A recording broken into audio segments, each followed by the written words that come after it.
Bienvenue sur notre chaîne. Aujourd'hui, nous allons explorer comment Apple s'adapte au Digital Market Act de l'Union européenne, apportant des changements significatifs à iOS, l'App Store et Safari, mais pas que. Nous résumerons rapidement tous les changements et explorerons ensemble les effets que ont ces changements sur Apple et sur le monde de manière générale. Nous vous fournirons également en fin de vidéo un outil révolutionnaire pour gérer votre iPhone et en tirer le plein potentiel. Alors, restez bien avec nous jusqu'à la fin. En premier, on va voir les changements sur l'iOS et l'App Store. Apple ouvre la porte à des App Store tiers sur iOS permettant aux utilisateurs de télécharger des applications en dehors de l'App Store officiel. Cette initiative vise à augmenter la concurrence et elle est très décriée par Apple qui dit qu'elle va bouleverser le quotidien de ses utilisateurs. Apple a mis en avant les gros problèmes de sécurité et de compatibilité qu'allait engendrer une telle mise à jour, mais l'Union européenne est restée ferme sur le sujet. Apple a donc ouvert son App Store, mais comment se traduit-il réellement pour les utilisateurs? Nous conseillons d'utiliser l'Alt Store. C'est un store qui est indépendant et qui a été créé par un développeur du nom de Riley Testut.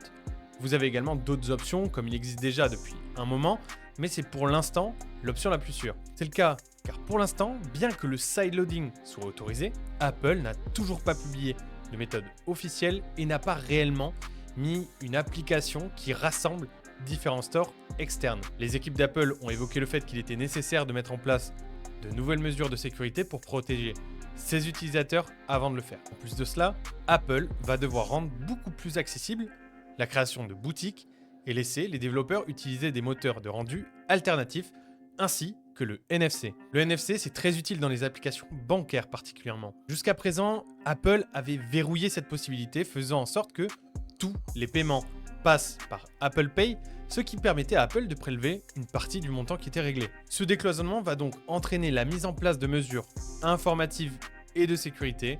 Des étiquettes apparaîtront dans la boutique pour préciser qu'une application utilise un traitement de paiement alternatif. Des notes d'information apparaîtront dans les fiches produits et au sein des applications même. Apple a également prévu de modifier les taxes qui seront associées aux applications en proposant aux développeurs, et seulement en Europe, de ne pas payer la taxe des 30% pour les achats vendus depuis l'App Store.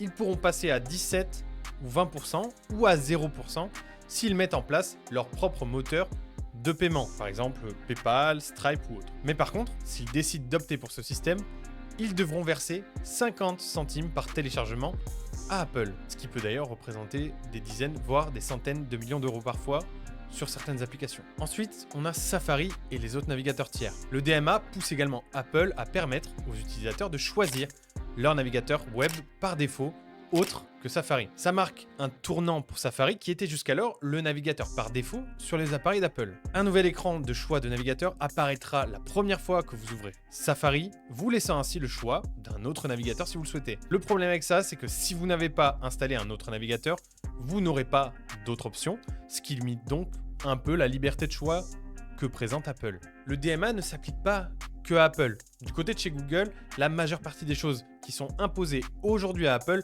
sont en fait déjà respectées. Et c'est d'ailleurs sur le modèle de ce que fait Google que l'UE a décidé des règles qui seront imposées à Apple, puisque en fait le DMA vise à interdire les pratiques anticoncurrentielles. Alors évidemment, Google ne se résume pas à Android. Plusieurs services populaires comme Google Search, Google Maps, Google Shopping ou YouTube sont aussi concernés. L'Union européenne ne souhaite pas que Google utilise son moteur de recherche pour en faire la promotion, puisqu'il s'agit, selon eux, d'une mesure anticoncurrentielle pour leurs rivaux. Concrètement, ça veut dire qu'une recherche Google ne peut pas suggérer de lancer Google Maps ou YouTube directement. Avec le DMA, l'algorithme de Google est obligé de se comporter différemment en Europe pour traiter les services Google comme des services concurrents. Google va aussi proposer aux utilisateurs de ces services comme YouTube de créer un compte distinct de leur compte Google pour ne pas mélanger toutes leurs données. Du côté de chez Meta et Microsoft, les restrictions sont un peu moindres, mais tout de même relativement notables. Lors de l'utilisation des services de Meta, donc Facebook, Instagram ou Threads, il ne vous sera plus proposé en premier lieu de vous connecter avec votre compte d'une autre application de la marque Meta, mais avec votre adresse mail personnelle. Côté Microsoft, il sera possible de désinstaller toutes les applications système comme Cortana, Bing Edge qui sont normalement impossibles à désinstaller sur votre ordinateur Windows. Il est désormais également possible de créer une session pour son PC sans l'associer à son compte Microsoft Outlook. Pour être sûr que toutes ces entreprises vont respecter les règles, l'UE a frappé fort.